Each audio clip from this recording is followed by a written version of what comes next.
Doctor Rajendra Jain वास्तुविद, दिनांक 21 से 25 नवंबर तक इंदौर में, 26 से 30 नवंबर तक दिल्ली में। जिनको भी वास्तु विजिट करवाना हो वो संपर्क करें जियोटेक कंसल्टेंट इंदौर 08103877792 09826909075।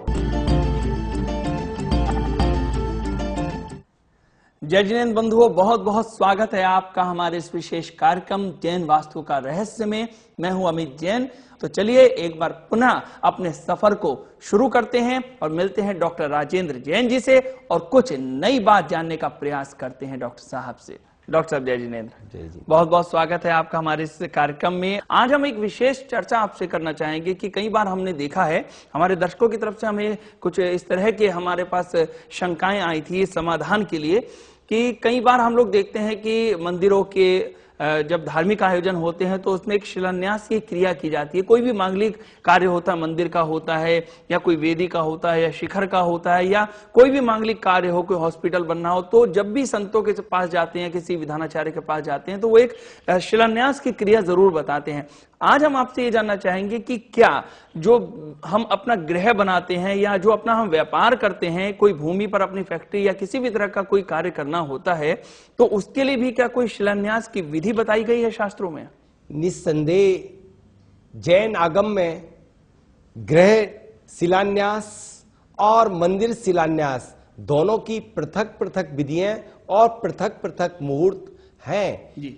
लेकिन यदि आप व्यापार के लिए भी शिलान्यास करना चाहते हो तब उसकी भी बहुत बढ़िया विधि होती है कि यदि आप व्यापार कोई प्रतिष्ठान तैयार करना चाहते हो तो ऊर्जा उसमें कहीं इससे भी और ज्यादा चाहिए पड़ती है, क्योंकि उसमें गति की बहुत आवश्यकता होती है। गति सबसे ज्यादा तेज होती है धातुओं में, कॉपर में, तांबे में। तो तांबे की शिलान्यास क्रिया संपन्न करें उस भूमि पर और पाषाण की नहीं। मैं तो कहता हूं सभी जगह यदि ताम्र शिला का इस्तेमाल किया जाए तो निस्संदेह शिला में जरा सी चोट आने पर, जरा सा किसी कारणवश यदि मुख्य शिला टूट जाती है तो आगम के ये ग्रंथ कहते हैं कि शिलान्यास कर्ता की भी मृत्यु होने तक का भय हो जाता है। तो क्यों ना कई बार व्यक्ति कई करते क्या है, शिलान्यास क्रिया संपन्न करा लेते हैं और 2 और 3 माह बाद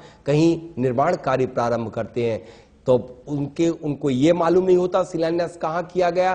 धोखे से यदि निर्माणकर्ताओं ने, शिल्पी ने यदि गैती मार करके उस शिला को तोड़ दिया तो तुरंत आघात पहुंचता है। ऐसे कई किस्से हुए हैं जब से शिलान्यास के बाद मुख्य शिला टूट गई कि वह व्यक्ति के लिए जिसने शिलान्यास किया था मृत्यु तुल्य कष्ट हो गया। इसलिए शिलान्यास में यदि आप पाषाण की जगह, पत्थर की जगह यदि आप कॉपर की शिला का, तांबे की शिला का इस्तेमाल करेंगे तो निस्संदेह उसमें एनर्जी कई हजार गुनी बढ़ जाएगी और यह खतरा भी नहीं रहेगा कि शिला टूटने का। अब शिलान्यास की विधि बहुत ही जैन आगम में सुस्पष्ट है कि किस तरह से, किस दिशा में शिलान्यास कार्य संपन्न करना चाहिए। सूर्य जिस राशि में होता है उस राशि के अनुसार 3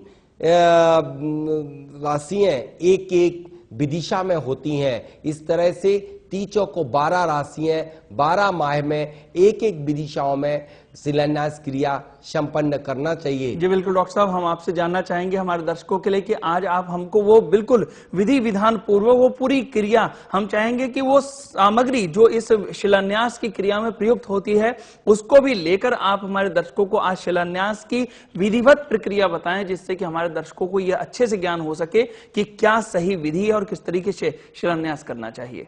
सर्वप्रथम आप जिस भूमि पर शिलान्यास करना चाहते हैं उस भूमि को जागृत कर लीजिए, शांतार्थ क्रियाएं संपन्न कर लीजिए।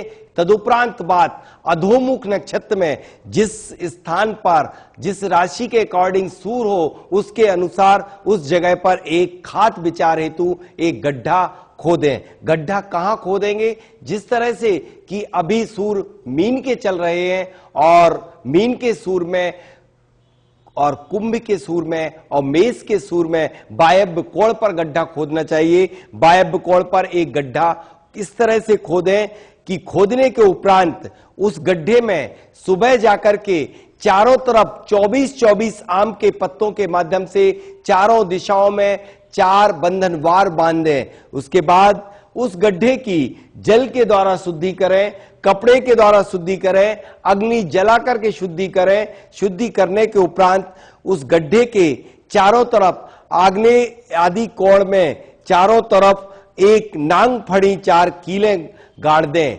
नांगफनी कीट के माध्यम से आप 3 रक्षा सूत्र की धागा बांध दीजिए, जो कि सम्यक दर्शन, सम्यक ज्ञान, सम्यक चारित्र के प्रतीक स्वरूप 3 घेरे आपने लगा दिए। यह क्रिया चाहे मंदिर की हो या फिर निवास की हो या व्यापार की हो, तीनों में समान रूप से है। लेकिन मंदिर के निर्माण में सूर्य गड्ढा जो है विपरीत दिशा में होता है, इस दिशा में नहीं होता है। यह सिर्फ व्यापार और निवास हेतु ही गड्ढा इस माह में, इस वायव्य कोण में ही होगा, लेकिन मंदिर के शिलान्यास में इस दिशा में नहीं होगा। इस तरह से आप कलश के लिए तैयार करें। कलश की सामग्री जो होगी, मुख्य कलश जो इसमें स्थापित किया जाएगा, इस कलश में 5 हल्दी डाल दीजिए, 5 सुपारी डालिए, पंचरत्न डाल दीजिए। पंचरत्न जो होंगे वो ओरिजिनल पंचरत्न होना चाहिए, क्योंकि आप उस भूमि को रत्न प्रभा बनाने जा रहे हैं और वह 5 रत्न इसमें चयनित किए जाते हैं जो शुभ ग्रह होते हैं। जैसे बुध का हमेशा पन्ना डाला जाता है, पुखरास गुरु का है, मंगल का मूंगा है, चंद्रमा शुभ ग्रह है, मोती है, शुक्र ग्रह को हीरा। इस तरह से यदि आप इन 5 रत्नों को डालेंगे तो आपके मिट्टी का केमिकल कंपोजिशन बदल करके रत्न प्रभा बन जाएगा। वह भूमि बहुत ऊर्जावान होगी, चाहे वह निवास को हो या फिर आपके व्यापार हेतु, सभी के लिए एक अलौकिक ऊर्जा प्रदान करेगी और उस ऊर्जा का प्रभाव आपके व्यापार में, आपके निवास में समृद्धि और शांति स्थापित करेगा। इस तरह से इस कलश में 5 पंचरत्न, पंचधातु, पंचमेवा, चांदी का स्वास्तिक भी इसमें कलश में आप डाल सकते हैं, डालना चाहिए। चांदी के स्वास्तिक के बाद चांदी का 1.25 रुपया भी डालें। सफेद सरसों, पीली सरसों, इसके साथ साथ उड़द मूंग विशेष रूप से ध्यान रखें। नांग नागिन का जोड़ा सिर्फ चांदी का।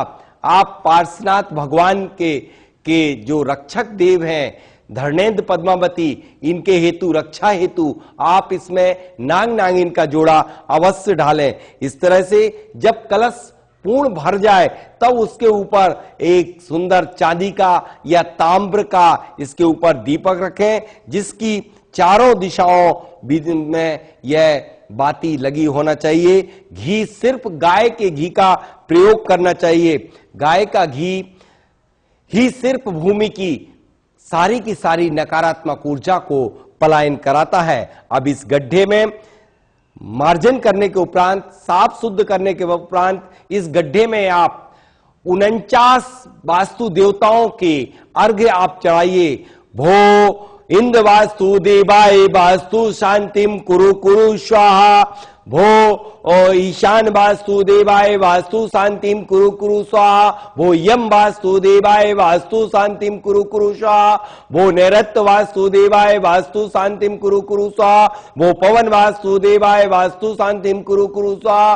भो वरुण वास्तु देवाय वास्तु शांतिम कुरु कुरु स्वाहा। इस तरह से आप 49 वास्तु देवताओं के सरसों को ही इस गड्ढे में छेपण करते जाइए। छेपण करने के उपरांत आप चारों दिशाओं में जरा सा कपूर रख करके अब उसकी और शुद्धि कर दीजिए। शुद्धि करने के उपरांत इस पर एक नंदावर्त स्वास्तिक अंकित कीजिए। देखिए, सिर्फ भूमिगत क्रियाओं को संपन्न करने के लिए एक नंदावर्त स्वास्तिक ही प्रयोग किया जाता है, जो भूमि के अंदर सारी की सारी नकारात्मक ऊर्जा को पलायन करके एक विशेष प्रकार की अलौकिक पॉजिटिव ऊर्जा जनरेट करता है। अब यह क्रिया संपन्न करने के उपरांत आप देखेंगे इस गड्ढे के चारों तरफ या गड्ढे पर ही 9 कॉपर के पिरामिड इस तरह से इस गड्ढे में रख दीजिए। इसके उपरांत आप एक शिला लेंगे जो तांब की, इस तांब की शिला कब और किस तरीके से इस तांब की शिला को अभिमंत्रित करेंगे मंत्र के माध्यम से और उस पर एक नंदावर्त स्वास्तिक बनाएंगे। नंदावर्त स्वास्तिक के उपरांत चारों विदिशाओं में सामान्य स्वास्तिक अंकित करेंगे, रक्षा सूत्र से रक्षित करेंगे।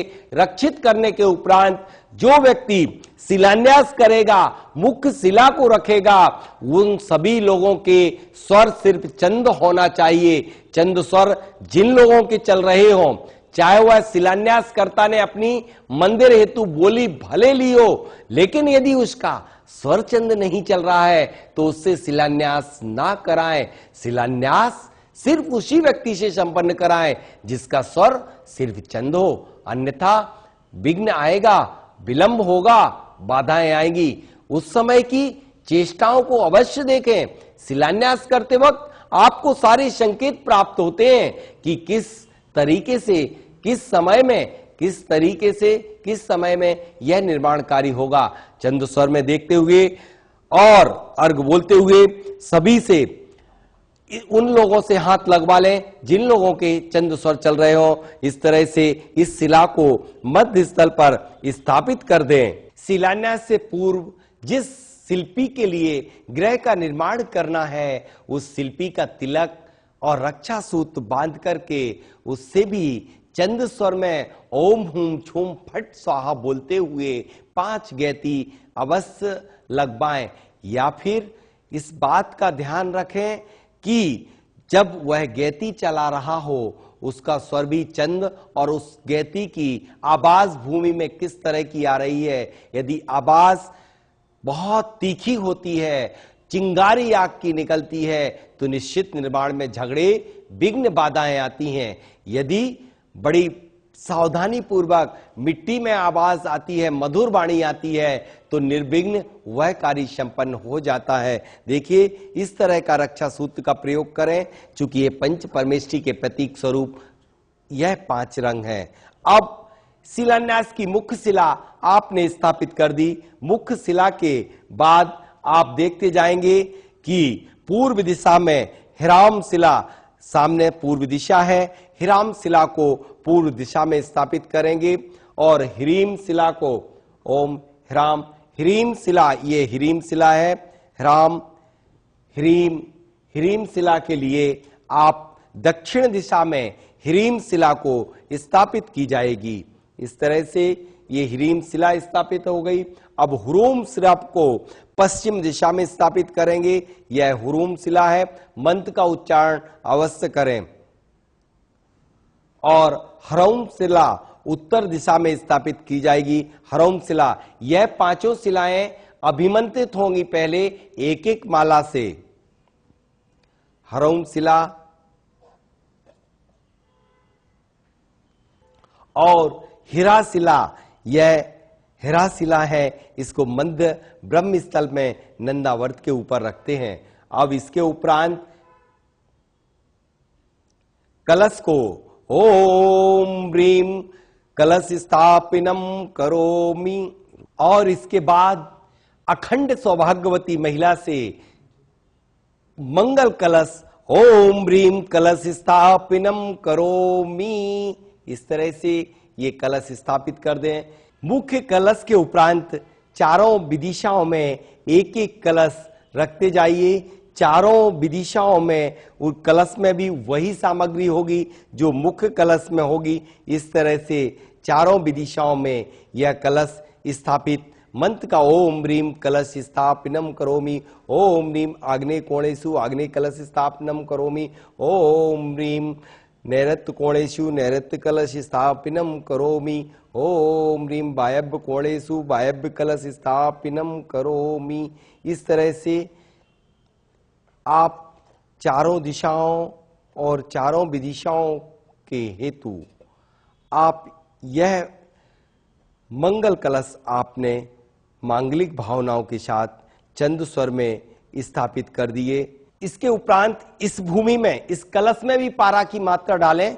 पारा और इस गड्ढे में भी इस शुद्ध मर्क कंपनी का पारा इसमें 100 ग्राम डाल देंगे तो सारी नकारात्मक ऊर्जा पलायन कर जाएगी। यदि अन्य व्यक्ति जो यदि इस भूमि में कहीं कहीं पर शिला रखना चाहते हो तांब की, स्वर्ण की, रजत की वह शिला रख सकते हैं। इसके उपरांत इस भूमि पर चारों तरफ गार्नेट पाउडर अवश्य डालें। गार्नेट पाउडर उसकी ऊर्जा के लिए बढ़ा देगा।